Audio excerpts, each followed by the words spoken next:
Hello, listeners, and welcome to Plugged In, the energy news podcast from Montel, where we bring the latest news, issues, and changes happening in the energy sector.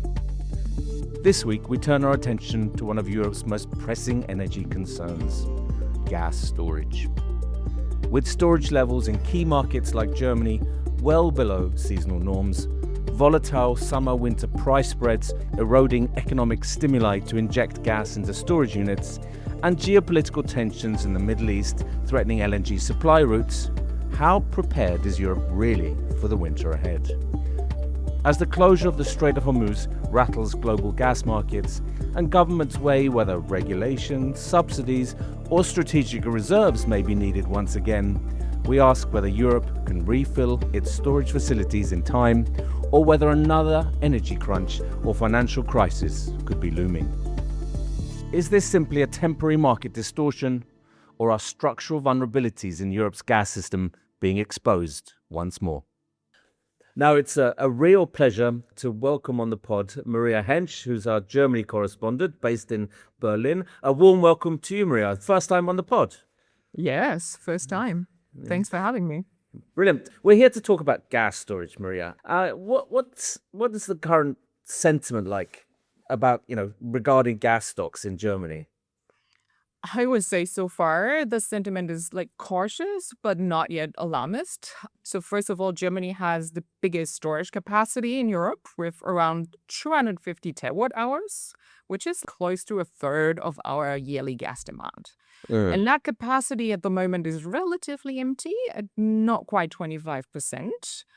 And at its lowest level this winter, we've seen a little more than 20%, which was the lowest since April 2018. So since then, we have seen net injections, which is a good thing. And according to the economy ministry, the storage capacity for winter is booked to 70%.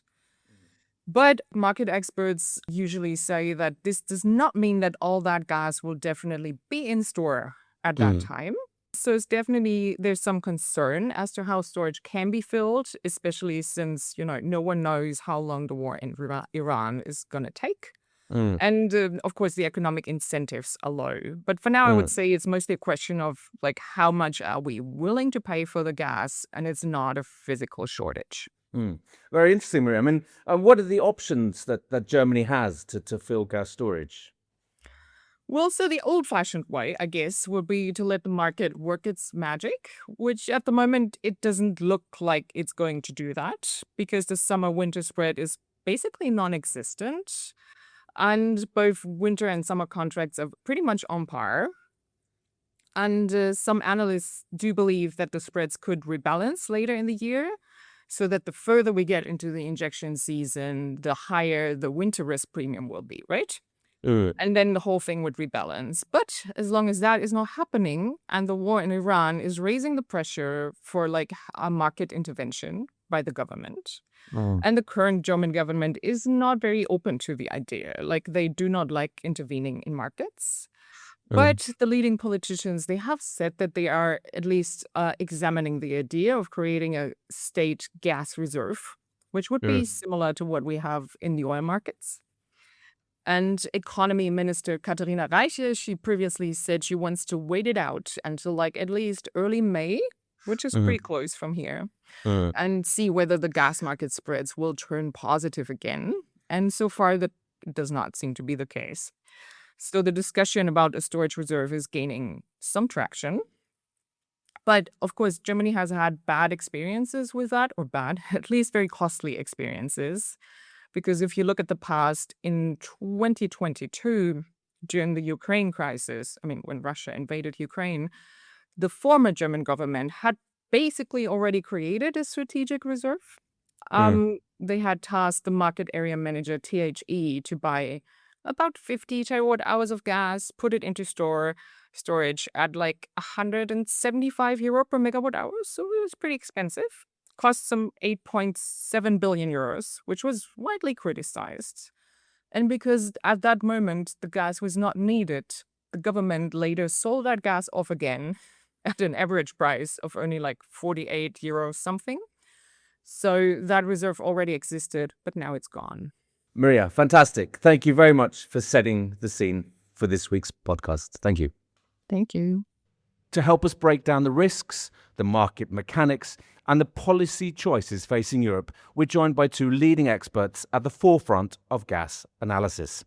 Sebastian Gulbis, Managing Director at Enavis Energy Advisors, and Arisa Pasco, Senior European Gas Analyst at Engie Aspects. Welcome to Plugged In. Many thanks. Thank you for having me on the podcast. I'd like to start off really by talking about where we are at the moment. Sebastian, what are storage levels like in Germany, gas storage levels? We are roughly at 25%, almost. So quite low. Is that sort of a common occurrence for this time of year in Germany, or are we lower than normal? So we are lower than normal, but as expected, let's say that. Okay, so no drama yet. Huh. Well, I would feel a little bit better if we would have some instruments in place which will help us to fill them up over the course of the next months. We'll be talking about all of those in this podcast indeed, Sebastian. So we'll go into more detail about what could possibly be required. Arisa, what about other parts of Europe? I heard in the Netherlands stocks are quite low as well. Yeah. Could you talk us through those? Yeah. I mean, Netherlands started this winter with very low storage, just because they have a very low storage target. But overall in Europe, it's not looking so bad, and not as bad as the market had feared that we would exit this winter with. So for the moment, it's not looking as bad. Okay, so no drama. Obviously, we'll talk about a number of different issues, but the war in Iran has had a huge impact here. And the financial incentives to inject gas into storage are not there at the moment. Could you outline why that's the case in Germany, Sebastian? Well, basically, we started already with quite low spreads, summer-winter spreads in after the winter with the injection period. And, well, then it happened that we had the Iran crisis. And following that, especially the summer products got more expensive, crushing the summer-winter spreads to, I think, the lowest were minus €6 per megawatt hour. And now we are currently at around minus €0.3 per megawatt hour, so quite low at the end of April. So it's not looking that good to fill up the storages in the next month. Because obviously, to fill storage for the winter, you need lower prices in the summer than is the case in the winter. And that's not currently the case, right? Yeah, yes, that's the basic idea of the storage. Exactly. That's the storage economics, if you like, in a 101. But Arisa, is the same picture mirrored across Europe? Yes, it's really largely what's happening across the entire European market that is also driving the unusual spreads in the THE prices. But this is not really like a structural shift in fundamentals. This has mainly been driven by policy or geopolitical events. It doesn't mean that it's going to stay like this across the entire summer. If the Middle East crisis resolves in the next few weeks and we get this Middle East supply coming back, then it's likely that the spreads will normalize as the summer goes on and the injection season goes on. But yeah, that would be largely depend on when that Middle East supply comes back. That's a very interesting point there, is I think, we'll go into maybe the economics and the commercial incentives for storage operators in a while. But what's your view, Sebastian, on the war in Iran? We've seen some ships pass through the Strait of Hormuz, or one yesterday. Do you expect, the $100 question, $100 billion question even, is will the straits open? And what are your expectations here? Well, basically, I don't know. So it's quite unreliable, of course. And, it's, let's say, more easy to keep the strait closed than have it open, as one successful attack or even the attempt would leave the ships not going through the Strait of Hormuz. And this is, I think, the most crucial point. And hopefully there will be somehow a solution over the next weeks. And if that happens, of course, hopefully the spreads coming back to normal again, as the summer products then go more down than the winter products again, and then we have a positive summer-winter spread.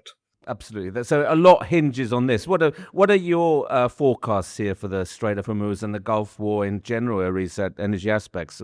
How long do you expect the closure to last? Yeah, I mean, we did see this one cargo from the UAE transiting yesterday, but that doesn't really mark a shift in what will happen. At energy aspect, we assume that there will be a recovery in transit by the end of May, so around 50% may recover by end of May. And then the recovery in LNG production will be very gradual.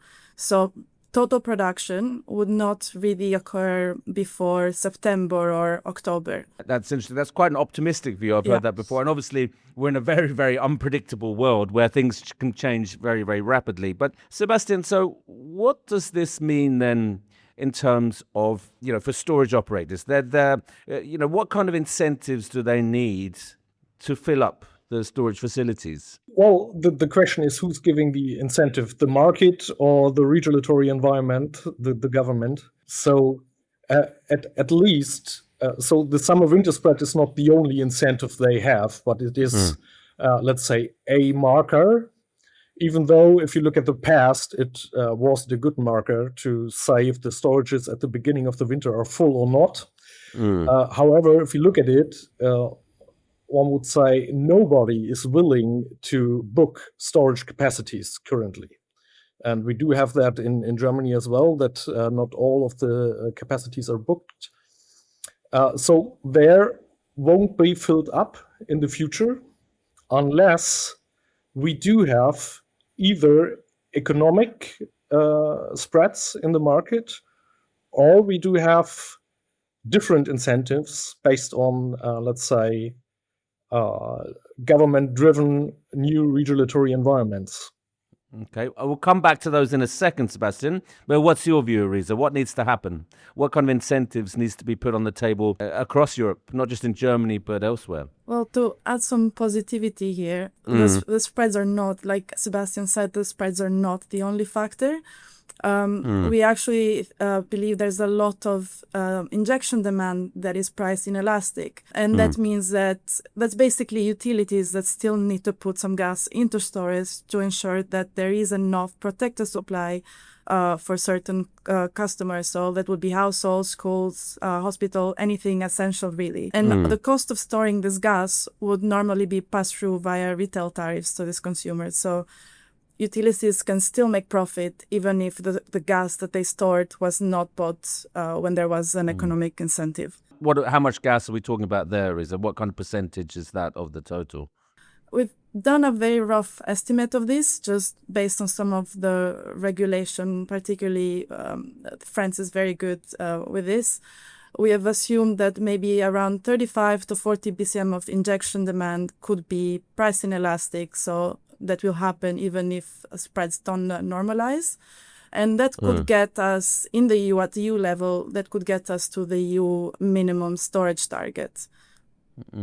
That could get us that high. Okay, that's a ray of optimism there, should we say, Arisa? Absolutely. Sebastian, what's your view here? And in particular, you mentioned these regulatory incentives. What do you mean there? So what Arisa just said is we don't have that in Germany and not in all of the European markets. So, well, basically, I would say structure and flexibility is based on market prices. So this will not happen, at least in Germany, from my perspective. So we may have some other issues due to mining regulations, so that you have to fill up storages. This will lead to a certain injection, but this will not solve the problem we may come up with in winter. And of course, one aspect could be these, let's say, backpack principle, that if you supply a certain amount of customers, that you have to have storage. This could be one regulatory framework in Germany as well. What is currently discussed is more a strategic gas reserve, so that the government basically books storage capacity and fills it up and keeps it until prices are rising to a certain level. So the government is basically acting as a trader there, as a gas trader.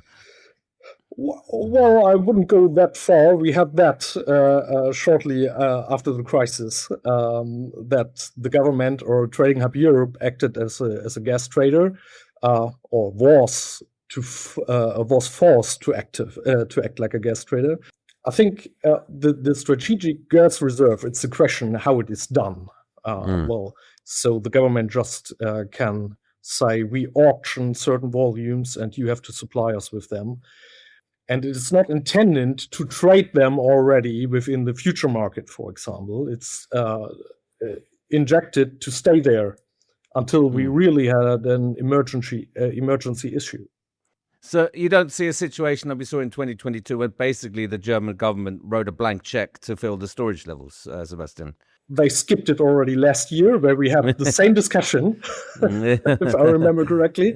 Yeah. So I do not think that they will come up with the same instrument again. Yeah, I mean, the gas crisis that was caused by the Russia-Ukraine war is still very recent memory, and governments have learned their lessons just from that. And it was largely the THE announcement that it would help with storage that drove prices to those peak levels. It will be interesting how, if you are in that situation again, how they would intervene, because you do have this thing that happens when THE or any government announces that they will have, the market will front run it. As happened in 2022. So you don't see repeats of that, Yerisa, but do you see what kind of regulatory interventions do you expect, if any? It's hard to say. I think that Germany is the biggest question. In other countries, you do, like the biggest capacity holders, at least, which are France and Italy, they already have subsidized measures. So you would expect there to be a lot of injection demand. Netherlands is another country with a lot of storage capacity, and there you have the state-owned company EBN that is mandated by the government to fill that storage if the market does not do it. You know, we had figures last week from ACER, the European regulatory body, saying that if prices stayed around €50 per megawatt hour for gas, then the cost of meeting storage obligations would be around €15 billion. So, Sebastian, is there anything that can be done at the European level, do you think? Well, I think basically we have to deal with the market, and we are now much more exposed to the LNG market, which struggles due to the Iran crisis. And if we start to inject in our storages, we have to compete with the Asian market, and this will lead to a certain price peaking, I guess. We will see that. And basically, for me, the question is, I would have discussed this last year. So if they would have started last year with the strategic reserves and not waiting until we have the next crisis, of course, this would have been better. And now we are in this situation. And we do have problems. We are exposed to LNG spot volumes much more than the Asian market. And on top of that, long-term contracts are quite difficult, as we do have decarbonization targets within the EU. And this, of course, there's a certain mismatch between the targets, basically. I mean, obviously, LNG is a global market, even though the vast majority of LNG that comes into Europe doesn't come from the Gulf region, right? So it comes, there's USA is obviously the main one. You've got pipe gas from Norway, etc. But there is a danger here, is there not, of really being dependent on one source? Isn't that not a danger here? There is indeed a danger. There is actually not a lot of supply flexibility in the market like there was in 2022.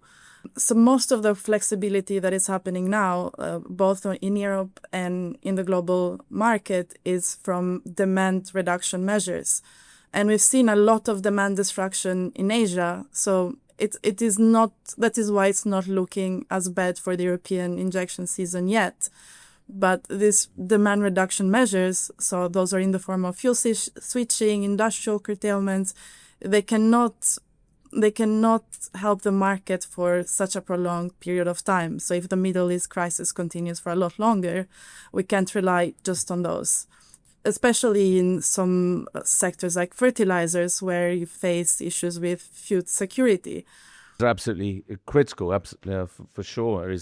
And Sebastian, obviously, if we mentioned demand destruction, could you maybe outline what's happening in Germany and Germany is the industrial heartland of Europe.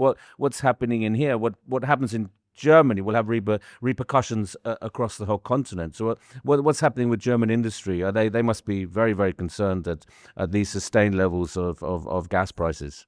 Yeah, well, indeed. You might have noticed that our industry is not performing that good over the recent months. And on top of that, now we have the Iran crisis. And of course, they are also starting with demand destruction to a certain extent. Not on a level where I think we were with the beginning of the Ukraine war. But still, we do not have the price levels yet. Of course. And we probably won't see these price levels again within this crisis, even if the Strait of Hormuz will be closed longer than expected currently. So, well, they are struggling. And of course, the question is, how long does this situation hold on? The critical question, how long will it last and when will the straits open again? In terms of industry, how flexible can they be in terms of, closing down production or, at certain times of day, or fuel switching, or basically electrifying a lot of these processes? Are we seeing something like that happening already, Sebastian? Well, yes, I think when it's economic feasible, most of the clients already did that. So they already switched, for example, to oil, even though that is also expensive. Coal is expensive as well.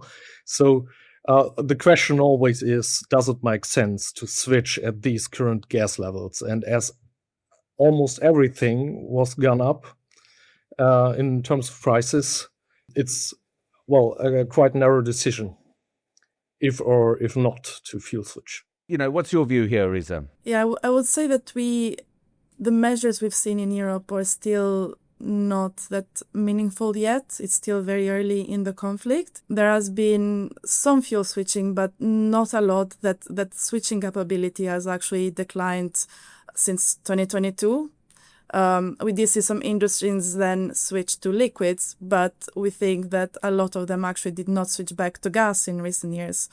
And a lot of refineries or petrochemicals have actually closed down, and those are the sectors where you would see switching. Beyond that, we've also seen a lot of industrial closures actually in Europe in recent years, particularly in the German chemical sector. There was some optimism from industrial clients because prices were falling and they were expected to decline in the coming future. But with this crisis, it's becoming a lot more uncertain. So we might see, if it gets prolonged, more closures happening and more companies choosing to relocate overseas where the costs are much, much lower. So is that a discussion that's currently happening in Germany, Sebastian, relocation? And where would these companies relocate to? Is it China, the US? Well, what are the main factors, I guess? So it's the question of employees, payment of employees, and of course, energy prices, indeed. And I think we saw a lot of close downs, which is either bankruptcy of especially smaller, so commercials, for example.